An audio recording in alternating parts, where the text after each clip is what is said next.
अस्सलाम वालेकुम। असम्बली के इजलास की आप थोड़ी सी झलक देख रहे हैं, जिसके अंदर आपको हुल्लड़बाजी हर आइंदा इजलास में भी नज़र आएगी। और मेरा नहीं ख्याल है कि इस असम्बली का कोई एक सेशन भी ऐसा होगा, अगर अपोजिशन अंदर मौजूद रही, कि शहबाज शरीफ पुरसकून तरीके से निज़ाम हुकूमत चला सकेंगे। शहबाज शरीफ ने आज वज़ारत उज़्मा का हल्फ़ उठा लिया, लेकिन हल्फ़ एक ऐसे मौके के ऊपर उठा रहे हैं जहाँ पाकिस्तान में कुछ माजी करीब की, और बल्कि कहना चाहिए पाकिस्तान की आज़ादी से लेकर आज तक की कुछ स्याह रवायात हैं जिनको शहबाज शरीफ हुकूमत बरकरार रखते हुए इक़्तिदार में आ रही है। दो जर्नलिस्ट हैं, एक का नाम है असद तूर और एक का नाम है इमरान रियाज़ खान। दोनों इस वक्त पाबंद सलासल हैं और तकरीबन उसी तरह के मिलते जुलते चार्जेस हैं जो माजी में भी लगाए जाते रहे, पीटीआई के दौरे हुकूमत में, उससे पहले नून लीग के दौरे हुकूमत में, या उससे पहले जिसकी भी हुकूमत रही। जब आपके ख़िलाफ़ कोई बंदा खुलेआम चैलेंज करता है आपको और सख्त अल्फाज का इस्तेमाल करता है आपको, तो आप उसको बर्दाश्त करने के लिए आपके अंदर करेज ही नहीं है, हिम्मत ही नहीं है, वो बर्दाश्त का मादा ही नहीं है। हम चाहते हैं कि इसको खामोश कर दिया जाए, और ख़ामोश करने के लिए सबसे जो तगड़ी तलवार यह है कि इसको उठा के जेल में डाल दें। अभी एक ख़ास करमनवाजी यह है कि उन दोनों को मिसिंग नहीं किया गया, मुख्तलिफ़ मुकदमात के अंदर ही अंदर है। लेकिन क्या शहबाज शरीफ का एक ये दावा कि वो एक जमहूरी तरीके से मुंतखब होकर हुकूमत बना रहे हैं, उसके लिए पहला तोहफ़ा यही होना चाहिए कि दो जर्नलिस्ट जेल के अंदर गए हैं, ट्विटर को बंद कर दिया गया, इलेक्शन डे से लेकर आज तक चल नहीं पाया। महमूद ख़ान नचकज़ई, जिनको अपोजिशन की जानब से सदर का उम्मीदवार नामज़द किया गया, उनके घर पर पुलिस ने धावा बोल दिया।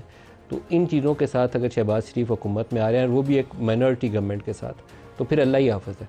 इस पार्लिमान से वैसे भी थोड़ी सी उम्मीदें कम हैं, इसलिए कि एक मुस्तहकम निज़ाम हुकूमत देने के लिए कम अज़ कम जो हुकूमत में बैठी हुई जमात है उसके पास इतनी ताकत और सकत होनी चाहिए, या उसके कोलिशन पार्टनर को मिला के, कि वो एक मजबूत निज़ाम हुकूमत की बुनियाद रख सकें। लेकिन यहाँ पर पहले दिन से एक फसाद वाली कैफियत है। पीटीआई वालों का दावा ये है कि उनकी नशिस्तें चुराई गई हैं, इलेक्शन जो है वो स्टोलन है। तो ये वो मैंडेट थीफ कह के इनको असम्बली के अंदर भी पुकारते हैं और बाहर भी पुकारते हैं। इलेक्शन कमीशन ऑफ पाकिस्तान, उसने आज एक कमाल काम किया और तवक्को के बिल्कुल मुताबिक किया। उन्होंने रिज़र्व सीट के ऊपर जो एक बहस चल रही थी, रिज़र्व सीट के ऊपर उन्होंने सुन्नी इत्तेहाद कौंसिल, पीटीआई तो अब है नहीं असम्बली के अंदर, सुन्नी इत्तेहाद कौंसिल है, तो सुन्नी इत्तेहाद कौंसिल को वो सीटें देने से इनकार कर दिया। बुनियाद उन्होंने ये बनाई है कि 224 जो आर्टिकल है कॉन्स्टिट्यूशन का, उसके मुताबिक ये जो पार्टीज़ जिनके पास इलेक्शन का सिंबल था और जिन्होंने दरख्वास्त दी हुई थी रिज़र्व सीट्स की, उनको तो दिया जा सकता है, जिनकी लिस्ट वहाँ जमा नहीं है उनको नहीं दिया जा सकता। जो आर्टिकल 224 की क्लॉज 6 है, इंटरेस्टिंगली उसके अंदर एक सब क्लॉज 6 के अंदर नई प्रोविज़न डाली गई थी, और वो प्रोविज़न ये कहती है कि अगर आपकी लिस्ट एग्जॉस्ट हो जाए, और जो आपने ख़वातीन की मखसूस नशिस्तों के लिए लिस्ट दी है, अगर वो ख़त्म भी हो जाती है तो आप नई लिस्ट जमा करा सकते हैं। ये सब क्लॉज उसके अंदर मौजूद है। 224 सब क्लॉज 6 के अंदर एक नई प्रोविज़न डाली गई थी। अगर नई लिस्ट डालने की प्रोविज़न 9 के अंदर मौजूद है कि लिस्ट एग्जॉस्ट हो गई तो नई लिस्ट दे सकते हैं, तो जिसकी नई लिस्ट नहीं है वो भी तो दे सकते हैं ना। तो बहरहाल इलेक्शन कमीशन का फ़ैसला, मेरा नहीं ख्याल था कि सदर के इंतखाबात से पहले सुन्नी इत्तेहाद कौंसिल के हक़ में आने वाला है। ये मामला अब अल्टीमेटली सुप्रीम कोर्ट में जाएगा, और सुप्रीम कोर्ट एक ज़्यादती कर चुकी है बल्ले का निशान छीन के पाकिस्तान तहरीक इंसाफ से। पूरी सियासी जमात को उन्होंने इलेक्शन के अमल से बाहर कर दिया, और लोटे नहीं बने। आमतौर पर तो तासुर ये था कि इसमें से बड़ी तादाद लोटे बन जाएंगे, लेकिन अब सुप्रीम कोर्ट के पास अगर दोबारा मामला जाता है तो इस्लाह अहवाल के लिए सुप्रीम कोर्ट के जजों के पास एक मौका होगा कि इसकी दुरुस्ती करें, रिज़र्व सीट भी वापस कर दें और पाकिस्तान तहरीक इंसाफ को बल्ले का निशान भी वापस कर दें। ये ओवरऑल आज के प्रोग्राम का कॉन्टेक्स्ट है। जो दो मेहमान शख्सियात हमारे साथ, असक्रम साहब हैं सुन्नी इत्तेहाद कौंसिल या पीटीआई की तरफ से हमारे साथ, और खुर्रम दस्तगीर खान है पाकिस्तान मुस्लिम लीग नवाज़ के रहनुमा। दोनों को प्रोग्राम में खुश आमदीद कहता हूँ। शेख फ़कात साहब, पहले तो जो इलेक्शन कमीशन का फ़ैसला है, सबसे तो लेटेस्ट न्यूज़ वही है, उसी से स्टार्ट करते हैं। आपकी एक्सपेक्टेशन थी कि रिजेक्ट हो जाएगा या इम्कान था कि मंजूरी हो जाएगी इसी पीछे? नहीं, हमें एक्चुअली जिस वक्त पेश हुए और अली ज़फ़र ने उस वक्त इसको वहाँ पे इस पर डिस्कशन हुई मेंबर्स के सामने और चीफ साहब के सामने, उस वक्त तो उन्होंने बाकायदा सब ने इस बात को इन प्रिंसिपल एक्सेप्ट किया कि भाई ये ठीक है। ये नुक्ता, अगला नुक्ता मैं उससे आगे जाता हूँ जो उन्होंने सिर्फ फैसले के साथ एक और पक डाल दी कि उन्होंने कहा जी कि ये सीटें हम बाकी पार्टियों में तकसीम कर रहे हैं।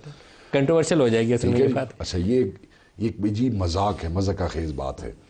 अव्वल तो पहली शिक पे ही फैसला हमारे हक में होना बनता है, मगर वो आपने नहीं किया।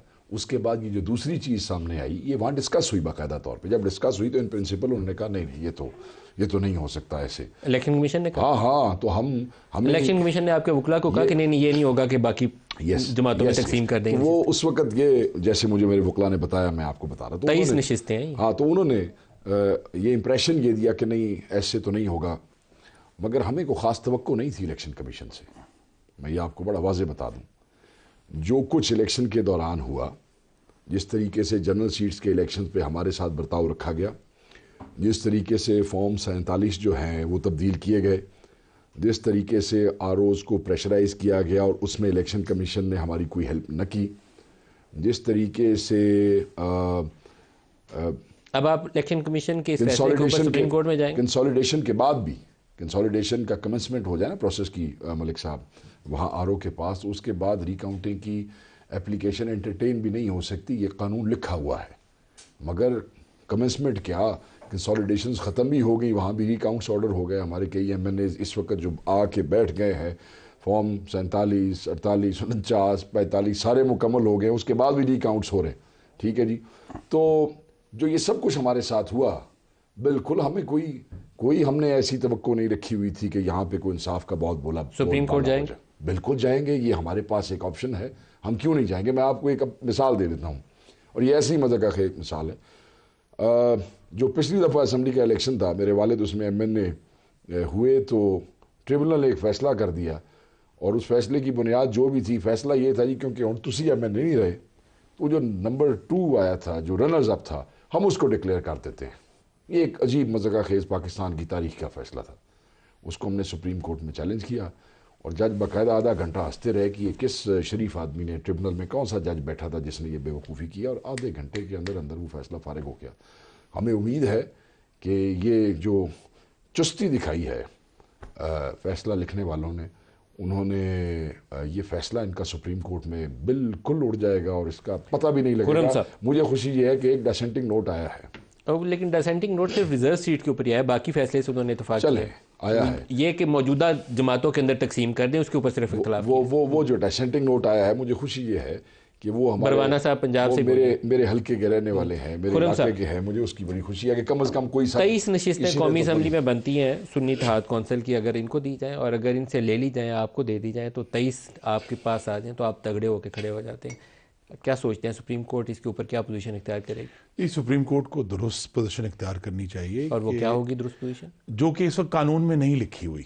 सवाल ये है, एक तो इसके ऊपर कानून वाज़ेह नहीं है कि लिस्ट ना हो, तो क्या हो, ये कानून क्योंकि साइलेंट है, सुप्रीम कोर्ट जो फैसला करेगी वही कानून। बुनियादी चीज़ यही है कि अगर एक जमात, या जो अब एक जमात बन गई है, और उसके अंदर अब देखिए ना, ये इशू इसलिए थोड़ा सा कानूनी सोच का तकाजा करता है कि टेक्निकली तो इनका हर उम्मीदवार जो था वो आज़ाद खड़ा था, और फर्क निशानों पे खड़ा। इवन साहबजादा साहब जो सुन्नी इत्तेहाद कौंसिल के चेयरमैन है, वो भी इंडिपेंडेंट थे, क्योंकि PTI से बल्ले के निशान पे थे सारे। राइट, हाँ। सुप्रीम कोर्ट ने बदला ले लिया तो सारे इंडिपेंडेंट। अब ये एक एजम्पशन है जो कानून में नहीं लिखी हुई, ये एक जंप लगाई गई है कि जी ये चूंकि सब लोग इकट्ठे होकर एक जगह आ गए हैं जो मुख्तलिफ निशानों पर आए थे, तो लिहाजा अब इनको सीटें दे दी जाएं। तो ये केस इतना क्लियर नहीं है जितना अब ये तो हम कह रहे हैं कि जी सब लोग एक जगह आ गए हैं तो अब उसकी बुनियाद पर क्लेम कर रहे हैं। जो 224 की सब क्लॉज 6 है ना, उसके अंदर आप ही लोगों ने एक प्रोविजन डाली थी, हमने डाली, मैंने वो पढ़ी है। वो कहती है provided that if at any time A party list is exhausted,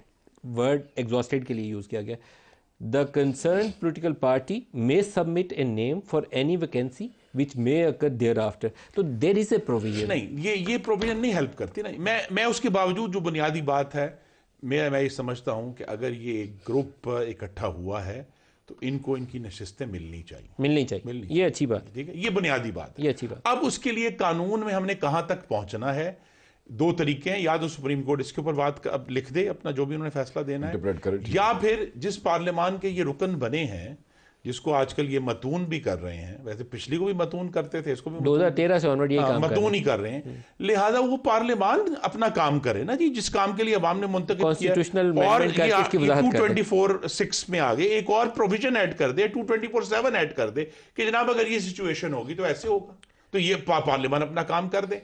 सिर्फ ये है कि मैं कि ये आज इस बुनियाद पे ये जो जंप है जिसकी ये बात करते हैं कि जी इतने लोग इकट्ठे हो गए, लिहाजा ये जंप इतनी वाजे कानूनी तौर पर नहीं है। ये खुर्रम बात साहब, लेकिन बहुत से लोगों का ख्याल ये है हाँ, कि ये प्रेसिडेंशियल इलेक्शन से पहले इलेक्शन कमीशन से ऐसा ही फैसला आना था, क्योंकि आपको नंबर चाहिए थे। क्या सराई कर सकते हैं, पहले खुर्रम साहब से सुन लें। हम क्या सराई कर सकते हैं, हाँ, मैं आता हूँ उसकी हम तरफ। क्या सराई कर सकते हैं, लेकिन यहाँ वजन कौमी असम्बली की रिश्तों का मामला है ना, तो यहाँ इतना बड़ा डिफरेंस है दोनों जमातों के, ये वजन जो अपोजिशन और कि अगर बिल फर्ज आप 23 दे भी दें तो इनके पास मेजोरिटी नहीं आ रही ना, कौमी असम्बली में तो कहीं से मेजोरिटी नहीं आ रही। तो लिहाजा इसको मेरी ये गुजारिश है कि बजाय ये कि झंडे लहराना शुरू कर दें, सुप्रीम कोर्ट का इंतजार करें या फिर खुद कानून साजी करें, बिल लेकर आए कानून साजी करें। शायद